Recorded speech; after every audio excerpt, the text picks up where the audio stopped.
प्रिय साथियों नमस्कार। मैं संजू कुमारी सरोज आप सभी का सरोज संपदा चैनल पर सहृदय स्वागत करती हूँ। आज इस सेशन में हम सब यूजीसी रीनेट 2024 की तैयारी के तहत paper 1 general research aptitude higher education teaching aptitude and communication के टॉप क्वेश्चंस रिवीजन फटाफट के अंतर्गत मिक्स्ड PYQ पार्ट 2 जो आपको जून 23 से लिया गया है, इन सेशन को हम सब साझा करेंगे। तो ज़्यादा देर ना करते हुए प्रश्न की ओर चले। प्रश्न 1 हमारा है, निम्नलिखित में कौन कौन प्रभावी शिक्षण की मूलभूत आवश्यकताएं हैं? ए, केवल वही शिक्षण करना जो पाठ्यचर्या में शामिल है। बी, अच्छा संप्रेषण कौशल। सी, दृढ़ शिक्षण उपागम का प्रयोग। डी, विषय का उत्कृष्ट ज्ञान। ई, विद्यार्थियों से जुड़ने की क्षमता। नीचे ABCD करके विकल्प दिया गया है, इन विकल्पों से सही विकल्प का चयन करना है। इंग्लिश इसकी है, Which of the following are the basic requirements for effective teaching? A, teaching only what is included in the curriculum. B, good communication skills. C, using a rigid teaching approach. D, excellent subject knowledge. E, ability to connect with students. Choose करना है ABCD में सही विकल्प।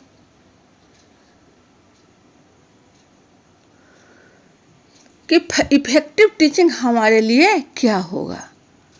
ये हमारा है statement कि teaching only what is included in the curriculum, पाठ्यचर्या में सिर्फ शिक्षण।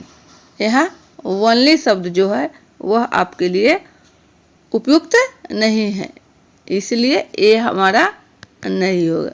ये जब नहीं होगा तो option A cancel, D cancel. अब रह गई बात बी और सी में चूज करना। गुड कम्युनिकेशन स्किल्स, ये हमारा इफेक्टिव टीचिंग के लिए बहुत ही वाइटल पॉइंट है कि हमारा कम्युनिकेशन स्किल जो हो वह बहुत ही बेहतरीन हो, गुड हो। जब तक हमारा कम्युनिकेशन स्किल सही नहीं होगा हम एक दूसरे से इंटरेक्शन नहीं कर पाएंगे।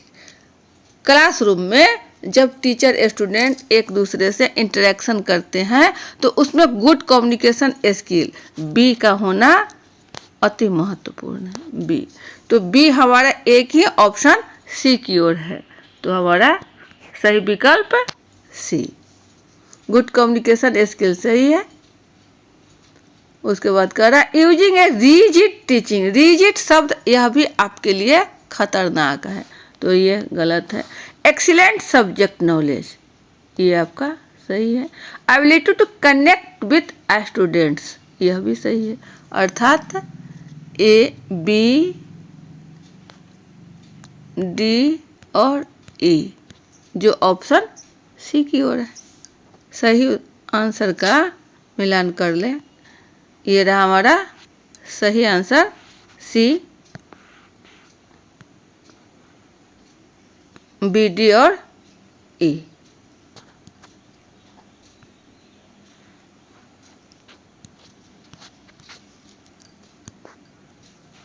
चलिए नेक्स्ट क्वेश्चन। नीचे 2 कथन दिए गए हैं। कथन 1, मॉडल अधिगम प्रबंधन प्रणाली LMS का एक उदाहरण है।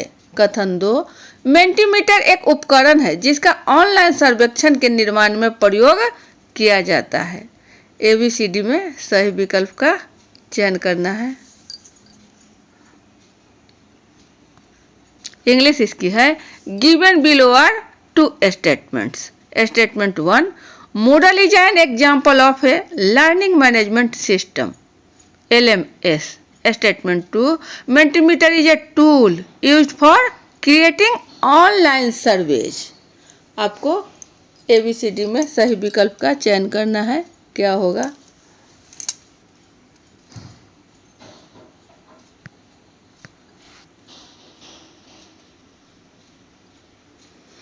स्टेटमेंट 1 है कि मूडल जो है, मूडल यह एक उदाहरण है किसका, तो learning management system, learning management system LMS का। तो यह कथन हमारा सही है, यह कथन हमारा सही है। दूसरा कह रहा है कि Mentimeter is a tool used for creating online survey, online survey करने के लिए मेंटीमीटर एक उपकरण है, यानी स्टेटमेंट 2 भी हमारा सही है। इस प्रकार ऑप्शन ए की ओर है कि both statement 1 and statement 2 are true. सही आंसर का मिलान, ये रहा हमारा सही आंसर। कथन 1 और 2 दोनों सही है।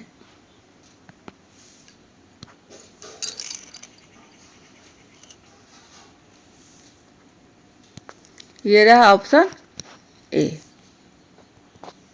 चलिए नेक्स्ट क्वेश्चन। नीचे 2 कथन दिए गए हैं।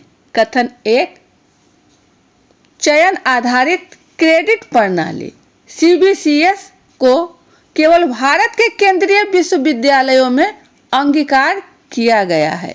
कथन 2 है, चयन आधारित क्रेडिट प्रणाली CBCS पाठ्यक्रम के अधिगम प्रतिफल पर आधारित क्रेडिट नियत करती है। ABCD से 2 किसी एक का चयन करना है। इंग्लिश इसकी हमारी है। Given below are 2 statements. Statement 1, choice based credit system CBCS has been adopted only in the central universities of India. Statement 2 है, choice based credit system CBCS assigns credit based on the learning outcomes of a course. ये आपको ABCD में सही विकल्प का चयन करना है कि हमारा सही क्या होगा।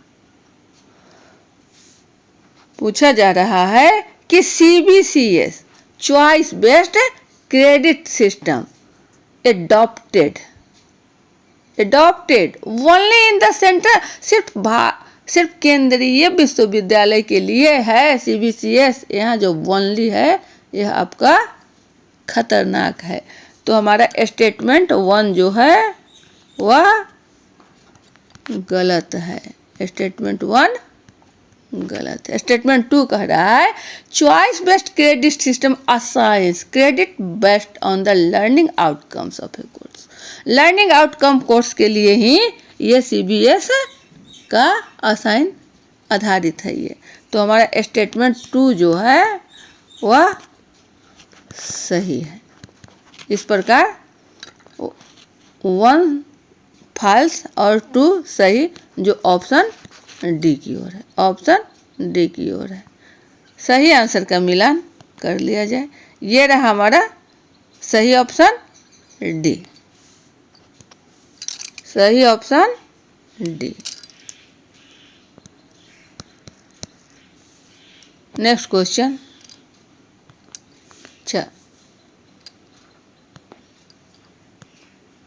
4 पर है, निम्नलिखित में कौन कौन प्रभावी शिक्षण की मूलभूत आवश्यकताएं हैं। ए, केवल वही शिक्षण करना जो पाठ्यचर्या में शामिल है। बी, अच्छा संप्रेषण कौशल। सी, दृढ़ शिक्षण उपागम का प्रयोग। डी, विषय का उत्कृष्ट ज्ञान। ई, विद्यार्थियों से जुड़ने की क्षमता। ABCD दिया गया है, इसे विकल्प का सही आंसर चयन करना है।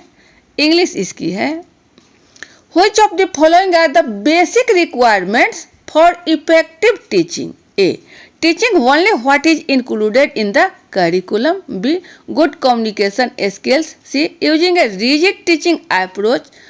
D, excellent subject knowledge. E, ability to connect with students. इसमें आपको सही विकल्प का चयन करना है। प्रश्न इसके पहले भी हम लोगों को मिला है घुमा फिरा कर कि इफेक्टिव टीचिंग रिक्वायरमेंट्स के लिए क्या है, बेसिक रिक्वायरमेंट्स। तो इसमें हमारा सही विकल्प क्या होगा,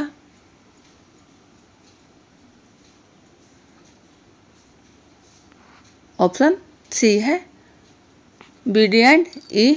इसके पहले भी हम लोग देख चुके हैं। चले, सही आंसर ये हमारा है बी डी और ई। नेक्स्ट क्वेश्चन,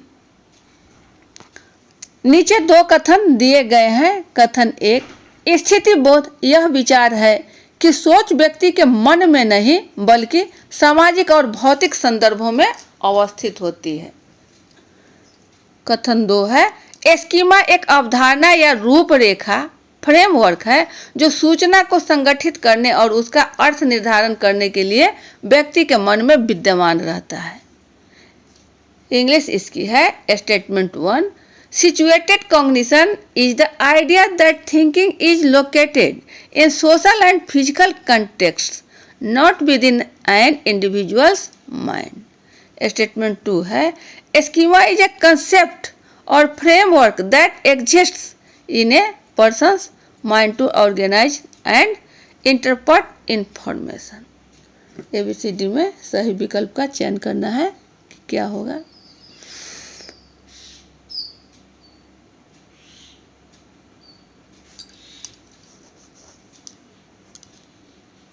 सोच जो है थिंकिंग, वह व्यक्ति के मन में नहीं बल्कि सामाजिक एवं भौतिक संदर्भों में अवस्थित होती है। यह कथन आपका सही है। कथन हमारा सही है।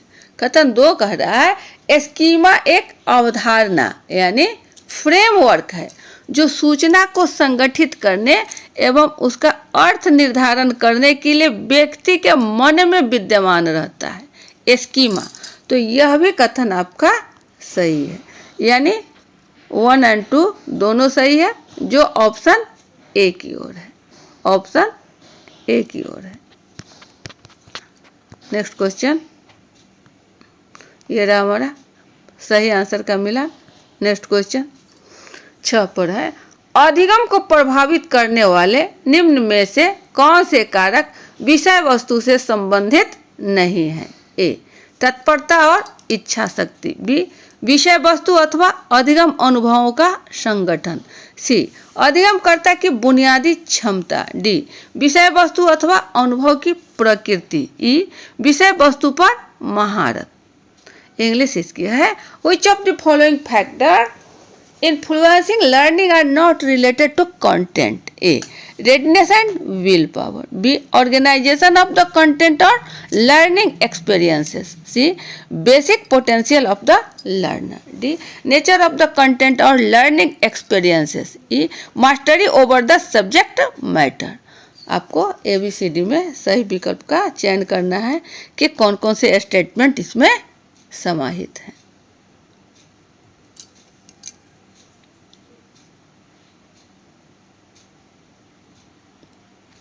इसमें आपका readiness and will power, readiness and will power जो है यह महत्वपूर्ण है, यानी ए आपको ए, बी और डी में है। सी हमारा कैंसिल हो जाएगा। अब देखें बी की ओर, ऑर्गेनाइजेशन ऑफ द कंटेंट और लर्निंग एक्सपीरियंसेस। ऑर्गेनाइजेशन का यहाँ कोई ज़रूरत नहीं है। यहाँ पूछा जा रहा है are not related to content. यह भी ध्यान देना है कि संबंधित नहीं है। तो संघ के ऑर्गेनाइजेशन इसका कोई महत्व नहीं है अनुभव का संगठन से। तो बी हमारा नहीं होगा, बी नहीं होगा, तो ए कैंसिल हो गया। आपको अब खोजना है बी और डी में, बी और डी में। तो ई दोनों में है, ई दोनों में है। सी और डी से पता करना है। Basic potential of the learner, यह सही है। बेसिक पोटेंशियल यही तो है, बच्चे की जो बुनियादी क्षमता है वह हमारा विषय वस्तु से संबंधित नहीं है, जो टीचिंग को इफेक्टेड करे। तो इस प्रकार हमारा सही विकल्प डी की ओर है, यानी ए, सी और E, option D, option D. Next question, ये रहा सही आंसर डी। 7 पर है, नीचे 2 कथन दिए गए हैं। कथन 1, बार बार किए गए मापनों की श्रृंखला के मानक विचलन से किसी एकल मापन की संयोगिक त्रुटि के संभावित आकार का अनुमान लगाया जाता है। कथन 2 है, पूर्वाग्रह सभी मापनों को समान तरीके से प्रभावित करता है, उन्हें एक ही दिशा में धकेलता है। इंग्लिश है statement 1, the standard deviation of a series of repeated measurements estimates the likely size of the chance error in a single measurement. Statement 2 है, bias affect all the measurements the same way pushing them in the same direction. Option दिया गया है ABCD में, सही विकल्प का चयन करना है।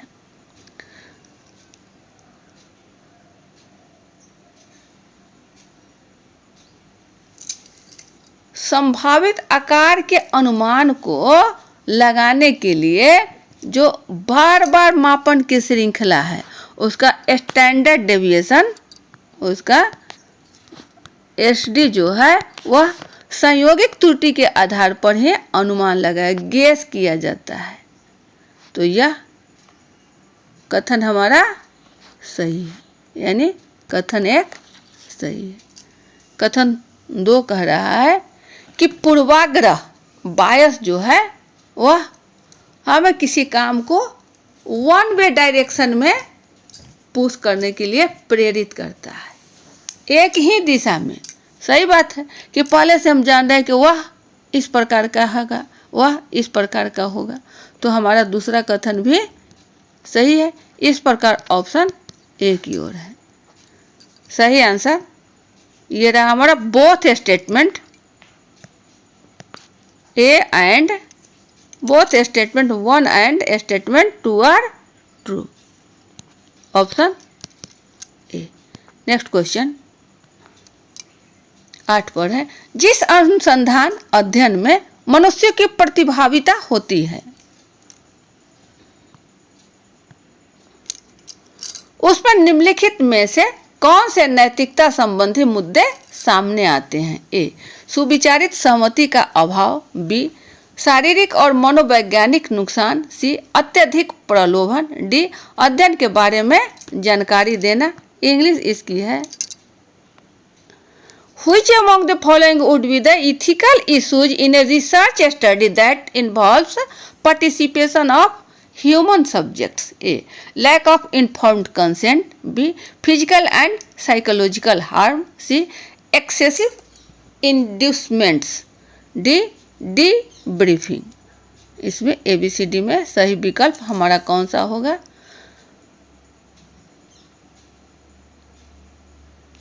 मनुष्यों की प्रतिभागिता के इथिकल इश्यू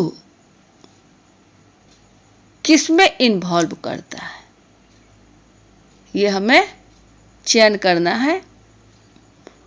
तो लैक ऑफ इन्फॉर्म्ड कंसेंट, सुविचारित सहमति का अभाव, जहाँ विचार हमारा कमी होगी, सहमति नहीं हो पाएगी, वह भी हमारा यह एक लैक है, यानी ए। बी कह रहा है फिजिकल एंड साइकोलॉजिकल हार्म, यह भी वाइटल पॉइंट है कि हमारा फिजिकल एंड साइकोलॉजिकल हार्म नहीं हो, इथिकल मुद्दा है। सी है एक्सेसिव इंड्यूसमेंट्स, अत्यधिक प्रलोभन, यह भी यह इथिकल इशू है। तो हमारा ऑप्शन ए की ओर है, ए बी सी। अध्ययन के बारे में जानकारी देना, यह जो है डीब्रीफिंग, यह आपका नहीं है, यानी 8 का ए, 8 का ए। सही आंसर का मिलान कर लिया जाए, ये रहा हमारा सही आंसर 8 का A. A B and C only. Next question 9 पर है, नीचे 2 कथन दिए गए हैं। कथन 1, आश्रित चर कभी भी द्विभाजी नहीं हो सकता। कथन 2, स्वतंत्र चर सदैव द्विभाजी होता है। इंग्लिश इसकी है, statement 1, A dependent variable can never be dichotomous. Statement 2, an independent variable is always dichotomous. Option दिया गया है ए बी सी डी, इसमें आपको सही विकल्प का चयन करना है।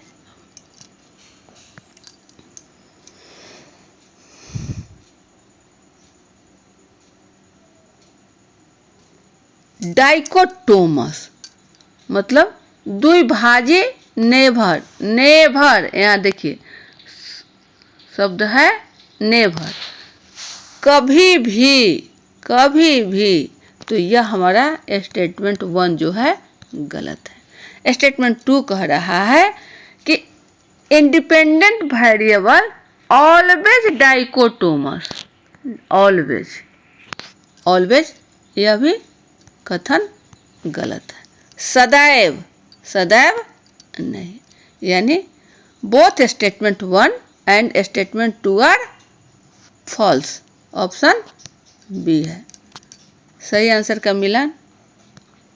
ये रहा हमारा सही आंसर B, both statement 1 and statement 2 are false. Next question 10 पर है, नीचे 2 कथन दिए गए हैं। कथन 1, साहित्य की समीक्षा शोधकर्ता को उसके निष्कर्षों की व्याख्या निर्वाचन में सहायता करती है। कथन 2 है, साहित्य की समीक्षा आपके शोध क्षेत्र में विभिन्न सैद्धांतिक और प्राविधिकीय उपागमों के अधिगम में कोई सहायता नहीं करती है। इंग्लिश है, statement 1, review of literature helps the researcher with the interpretation of his her findings. Statement 2, review of literature is not of any help in hearing different theoretical and methodological approach to your research area। ABCD के सही विकल्पों से हमको चयन करना है कि कौन सा स्टेटमेंट सही और गलत है।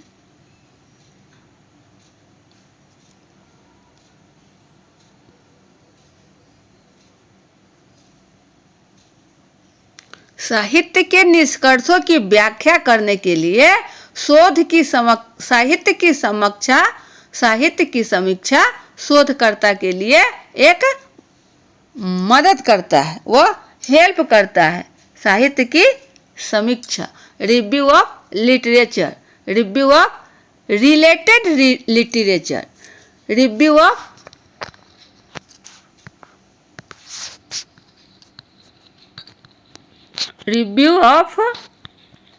रिलेटेड लिटरेचर, ये जो है RRL या हेल्प करता है रिसर्चर को, या हेल्प करता है रिसर्चर को।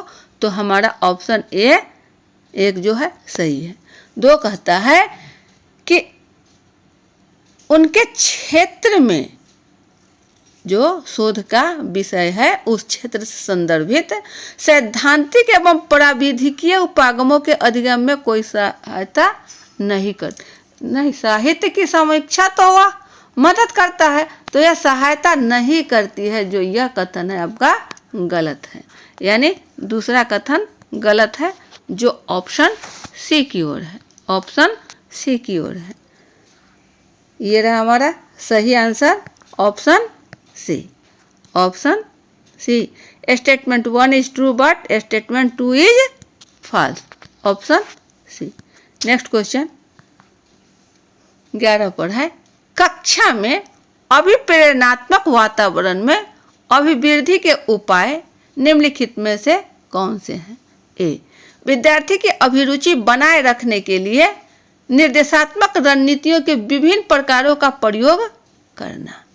बी, विद्यार्थियों के एक दूसरे के साथ अपने अनुभव एवं अधिगम के साझा करने की अवसर प्रदान करना।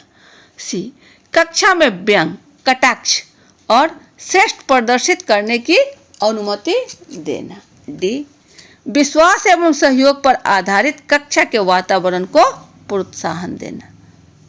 इंग्लिश इसकी है, Which of the following are the ways to increase motivational climate in the class? A, use a variety of instructional strategy to maintain a student interest. B, give a student opportunities to share their experience and learning with each other. C, allow sarcasm and superiority to exhibit in classroom. D, fostering classroom atmosphere which is based on trust and cooperation. तो ABCD option दिए गए हैं, इसमें सही option का चयन करना है कि हमारा क्या होगा।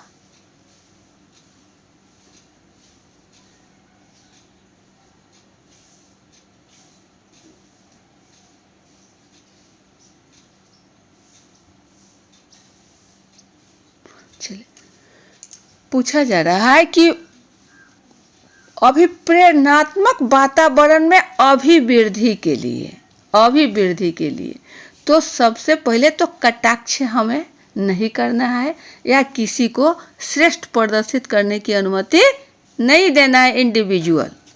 तो हमारा स्टेटमेंट सी जो है वह गलत है सरासरी।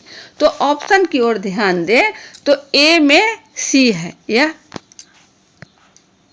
यह गलत हो गया, यानी ए नहीं होगा।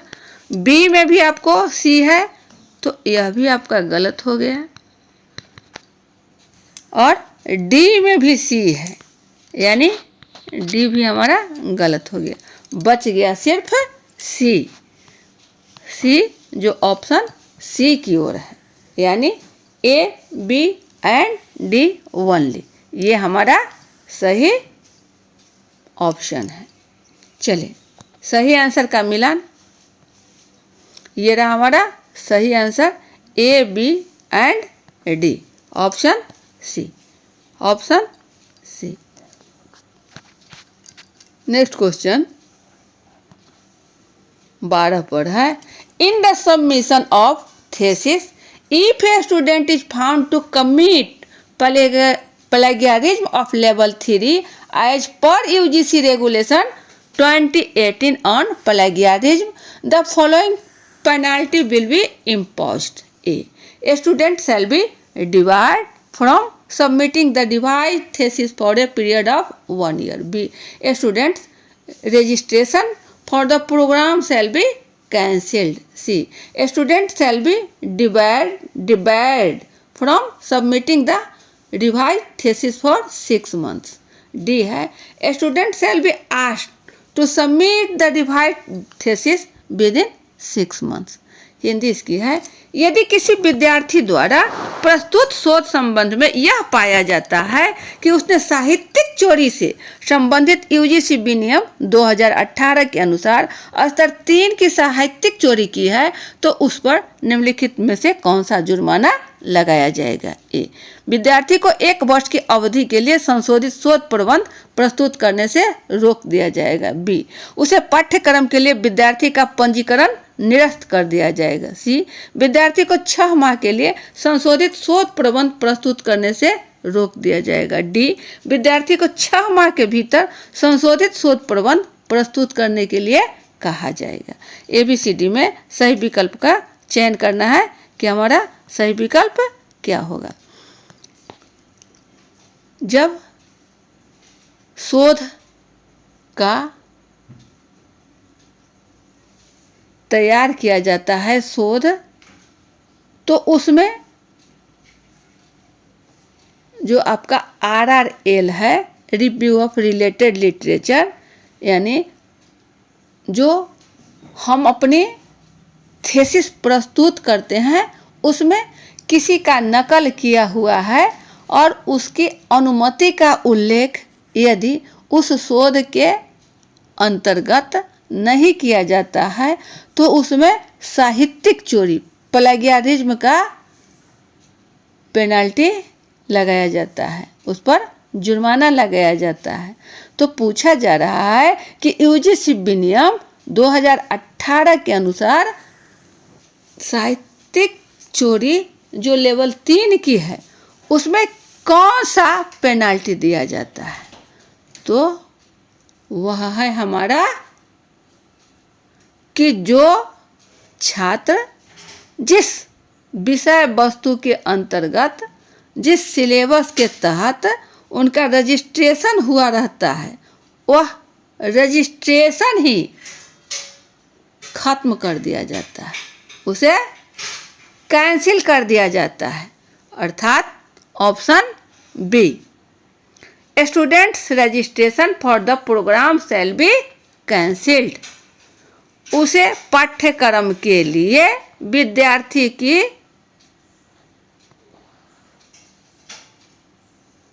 पंजीकरण निरस्त कर दिया जाता है। ऑप्शन बी हमारा है।